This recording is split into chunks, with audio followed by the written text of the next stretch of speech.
मैंने बहुत सारी सासों को रोते हुए देखा, बोले महाराज जी मेरा सोना सा छोरा, बहू भी सुंदर है पर ऐसी आई है महाराज, क्या बताऊं आपको, ना तो खुद चैन से रहती है ना चैन से रहने देती है, हर तीसरे दिन घर जाने की जिद करती है, कुछ समझाओ तो उल्टा बोलती है और कुछ कह दो तो फिर उसके घर वाले भी उल्टा बोलते हैं, कहते हैं कि केस लगा देंगे।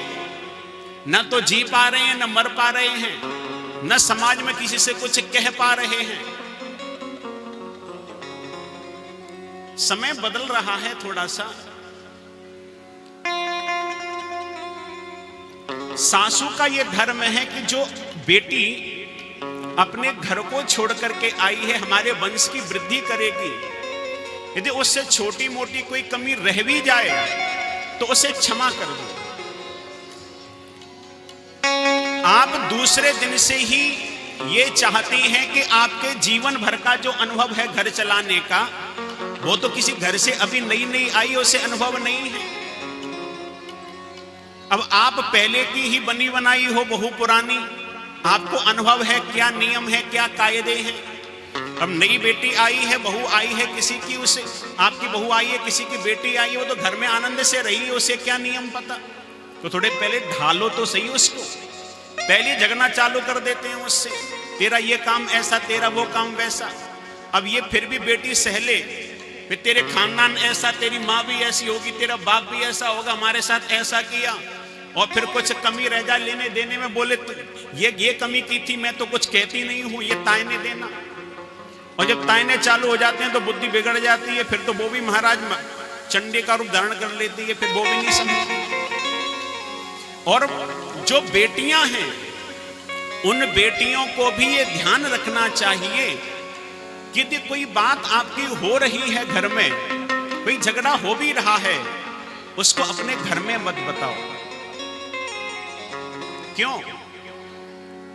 लोग कहते हैं कि माताओं की कमी होती है, अपने बच्चे को संस्कार नहीं देते। यदि विचार किया जाए तो माताओं की कमी भी उसमें नहीं होती, कमी होती है मिसअंडरस्टैंडिंग की। लोग समझ नहीं पाते। बेटी के साथ में कोई व्यवहार हुआ है तो वो किसे बताएगी? अपनी मां को ही बताएगी। और मां को जब वो बताती है तो वो केवल ये बताती है कि उन्होंने क्या किया, ये नहीं बताती कि क्यों किया। और जब बेटी के ऊपर क्यों किया ये तो सुनेगी नहीं, केवल किया, इस बात का बुरा तो हर मां को लगता है। तो फिर मां ये समझ नहीं पाती कि क्यों किया होगा, ये भी सोच लूं, ये भी सुन लूं। समस्या यहीं से खड़ी होती है। वो सोचती मेरी बेटी के 2 दिन हुए और ये नाटक चालू कर दिया। अब क्यों हुआ है, क्या घटना घटी है, क्या वहां की स्थिति परिस्थिति है, क्यों कहा गया। आपकी बेटी आपके घर में भी कोई गलत कार्य करती है, आप डांटते हो कि नहीं डांटते हो? अब वो उस घर की भी बेटी बनी है, बहू बनी है, तो वो डांट सकते हैं, उनका अधिकार है। अब आप वकील खुद ही बन जाओगे तो फिर बेटी तो इतना समझ नहीं पाती, विचार नहीं कर पाती, क्योंकि वो तो भरी हुई होती है कि आती चालू हो गई ये सब। तो फिर वहां से मामला बिगड़ते बिगड़ते बिगड़ते बिगड़ते ऐसा बिगड़ जाता है, फिर कोर्ट कचहरी में जाकर ये चक्कर लगना शुरू हो जाता है। इसलिए हर स्थिति परिस्थिति को, दोनों की बातों को सुनकर ही निर्णय लेना चाहिए। बोलो राधे कृष्ण।